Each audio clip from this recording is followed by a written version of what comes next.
Само 3 лица издржуваат казна куќен затвор со електронска алка. Ова во пракса покажува дека македонските суди многу ретко изрекуваат условни осуди со заштитен надзор. Министерството за правда подготвува измени на законот за пробација, со кои алките наместо затвор треба да станат правило, а не исклучок. Покрај ова, законот треба да воспостави поефикасен систем, посилна ресоциализација за осудените лица и поголема заштита на жртвите. Мерката куќен затвор добива појасна и посовремена структура со примена на електронски надзор.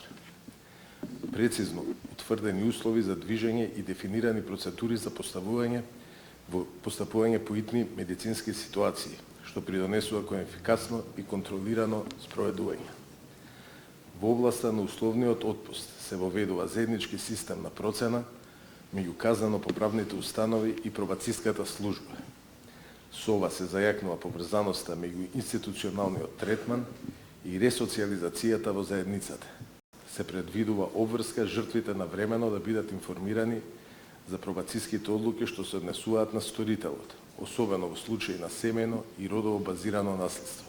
Системот се модернизира, вели првиот човек на управата за извршување санкции, кој лично секојдневно ги охрабрува судовите повеќе да користат алтернативни мерки.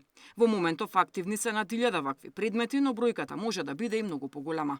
Како директор на управата за извршување санкции, лично одев во секој суд да ги убедувам судиите, да ги уверувам дека и алтернативната мерка пробација, односно условен отпуст со заштитен надзор и електронските алки дека се придобивка голема и за Македонија и за затворскиот систем и за правосудниот систем. Колку успевам во тоа не знам, не сум баш нешто посебно задоволен, затоа што сепак бројката е премало. Современото казнено право се повеќе се оддалечува од она традиционално сваќање дека казната затвор е единственото средство за ефикасна борба против криминалот. Казната затвор, иако се уште не е доминантна казна во системот на санкции, има бројни негативни аспекти, последици. Колку и да се подобрат, останува проблемот со висока стапка на затвореници, која може низ пробација, низ алтернативни мерки да биде значително намалена, а да се постигнат уште подобри ефекти. Првиот закон за пробација во Македонија се применува веќе 10 години. Исто толку време во Министерството за правда стојат и 400 електронски алки кои лани за прв пат беа ставени во употреба.